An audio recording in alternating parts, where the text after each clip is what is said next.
Police ಒಪ್ಪಿಗೆ ಬಂದು ಅವರ ಸೇರ್ಬೇಕಾಗಿ ವಿನಂತಿ.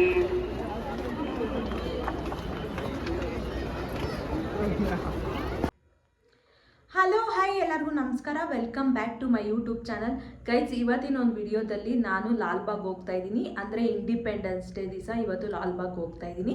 ಯಾವ ಥರ ಇರುತ್ತೆ ಇವತ್ತು ಡೇ ಅಂತ ಇವತ್ತು ನೀವು ಈ ಬ್ಲಾಗಲ್ಲಿ ನೋಡ್ಬೋದು.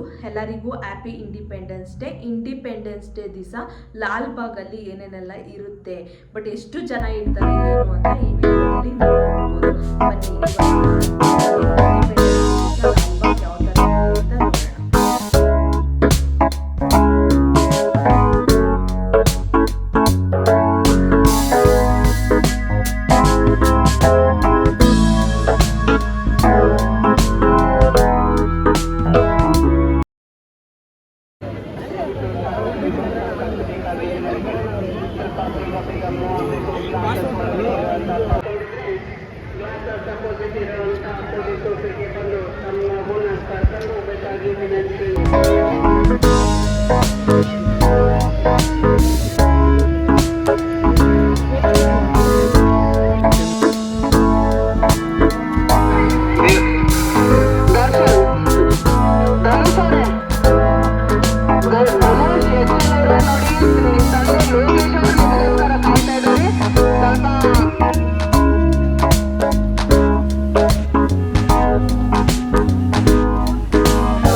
ಫಸ್ಟ್ ಟೈಮ್ ಎಕ್ಸ್ಪೀರಿಯೆನ್ಸು ನನಗೂ ಮೆಟ್ರೋದಲ್ಲಿ ಹೋಗಿದ್ದು ಇವತ್ತು ಮಾತ್ರ ಯಪ್ಪ ಕ್ರೇಜಿಯಾಗಿತ್ತು. ಅಂದರೆ ಎಷ್ಟು ಜನ ಇರ್ತಾರೆ ಮೆಟ್ರೋದಲ್ಲೇ ಅಂತ ಫಸ್ಟ್ ಟೈಮ್ ನಾನು ನೋಡಿದ್ದು. ಅಂದರೆ ಲಾಲ್ಬಾಗಲ್ಲಿ ಫ್ಲವರ್ ಶೋ ಯಾವತ್ತೂ ಮಿಸ್ ಮಾಡಲ್ಲ, ಪ್ರತಿ ವರ್ಷವೂ ನಾನು ಹೋಗ್ತೀನಿ. ಬಟ್ ಇಂಡಿಪೆಂಡೆನ್ಸ್ ಡೇ ದಿವಸ ಹೋಗಿದ್ದು ಅಂದರೆ ಫಸ್ಟ್ ಟೈಮ್ ಏನಲ್ಲ, ತುಂಬ ವರ್ಷಗಳ ನಂತರ ಆಲ್ಮೋಸ್ಟ್ ನಾವು ಇಂಡಿಪೆಂಡೆನ್ಸ್ ಡೇ ದಿವಸನೇ ಹೋಗೋದು. ಬಟ್ ಇವತ್ತು ಮಾತ್ರ ಸಿಕ್ಕಾಪಟ್ಟೆ ಜನ ಇದ್ದರು. ಬಟ್ ಮೆಟ್ರೋದಲ್ಲಿ ನೀವೇ ನೋಡ್ಬೋದು ವಿಡಿಯೋದಲ್ಲಿ, ಮೆಟ್ರೋದಲ್ಲಿ ಎಷ್ಟು ಜನ ಇದ್ರು ಅಂದರೆ, ಬಟ್ ನಾವು ಸುಮ್ಮನೆ ನಿಂತ್ಕೊಂಡ್ರೆ ಸಾಕು ಅವರೇ ತಳ್ಕೊಂಡು ಹೋಗ್ತಾಯಿದ್ರು, ಅಷ್ಟು ಜನ ಇದ್ದರು. ಬಟ್ ಮೊಬೈಲ್ ಇಟ್ಕೊಂಡು ವಿಡಿಯೋನೂ ಮಾಡೋಕ್ಕಾಗ್ತಾ ಇರಲಿಲ್ಲ, ಅಷ್ಟು ಜನ ಇದ್ದರು ಮೆಟ್ರೋದಲ್ಲಿ. ಹಂಗೂ ಕೂಡ ನಾವು ಆ ಪರಿಸ್ಥಿತಿಯಲ್ಲಿ ಮೆಟ್ರೋದಲ್ಲಿ ಬಂದ್ವಿ. ಬಟ್ ಬೇರೆ ಆಪ್ಷನ್ ಇಲ್ಲ ನಮಗೆ ಊರಿಗೆ ಬರೋಕ್ಕೆ, ಅದಕ್ಕೋಸ್ಕರ ತುಂಬ ದೂರ ಆಗುತ್ತೆ ಬಸ್ಸಲ್ಲೆಲ್ಲ ಬರೋಕ್ಕೋಸ್ಕರ, ಅದಕ್ಕೋಸ್ಕರ ನಾವು ಮೆಟ್ರೋದಲ್ಲೇ ಬಂದ್ವಿ. ಬಟ್ ಯಪ್ಪ ಫಸ್ಟ್ ಟೈಮ್ ಎಕ್ಸ್ಪೀರಿಯೆನ್ಸು, ಇಷ್ಟು ಜನನೂ ಮೆಟ್ರೋದಲ್ಲಿ ಇರ್ತಾರ ಅಂತ. ಬಟ್ ಅಷ್ಟು ಜನ ಇದ್ದರು. ನಾನು ಯಾವತ್ತೂ ಮೆಟ್ರೋದಲ್ಲಿ ಜಾಸ್ತಿ ಈ ಥರ ಜನ ಇರೋ ಕಡೆ ನಾನು ಹೋಗೇ ಇಲ್ಲ. ಫಸ್ಟ್ ಟೈಮ್ ಎಕ್ಸ್ಪೀರಿಯೆನ್ಸು ನಾನು ಲಾಲ್ಬಾಗಲ್ಲಿ ಇಷ್ಟು ಜನ ಮೆಟ್ರೋದ ಸ್ಟೇಷನಲ್ಲಿ ನೋಡಿದ್ದು. ಬಟ್ ಲಾಲ್ಬಾಗಲ್ಲಿ ಫ್ಲವರ್ ಶೋ ಅಲ್ಲಿ ಅಷ್ಟು ಜನ ಏನಿಲ್ಲ, ಕಾಮನ್ ಅದು ಜನ ಇದ್ದೇ ಇರ್ತಾರೆ ಯಾವಾಗ ಹೋದ್ರೂ. ಬಟ್ ಅಷ್ಟು ಜನ ನಾರ್ಮಲ್ ಆಗಿದ್ರು. ಬಟ್ ತುಂಬ ಚೆನ್ನಾಗಿ ನೋಡಿದ್ವಿ. ಬಟ್ ವಿಡಿಯೋನು ಮಾಡಿಕೊಂಡೆ. ಬಟ್ ಮೆಟ್ರೋದಲ್ಲಿ ಮಾತ್ರ ಸಿಕ್ಕಾಪಟ್ಟೆ ಜನ ಇದ್ರು. ಬಟ್ ಏನು ಮಾಡೋಕ್ಕಾಗಲ್ಲಲ್ವ, ಬೇರೆ ಆಪ್ಷನ್ ಇಲ್ಲ ಅಂದರೆ ಮೆಟ್ರೋದಲ್ಲಿ ಬರಲೇಬೇಕಾಗುತ್ತೆ, ಅದಕ್ಕೋಸ್ಕರ ಮೆಟ್ರೋದಲ್ಲಿ ಬಂದ್ವಿ. ಇದೇ ಥರ ಅಪ್ಡೇಟ್ ವಿಡಿಯೋಗಾಗಿ ನನ್ನ ಚಾನಲ್ನ ಸಬ್ಸ್ಕ್ರೈಬ್ ಮಾಡ್ಕೊಳ್ಳಿ. ಇದೇ ಥರ ಮುಂದಿನ ವಿಡಿಯೋದಲ್ಲಿ ಸಿಗ್ತೀನಿ. ಅಲ್ಲಿವರೆಗೂ ಟೇಕ್ ಕೇರ್, ಬೈ ಬಾಯ್.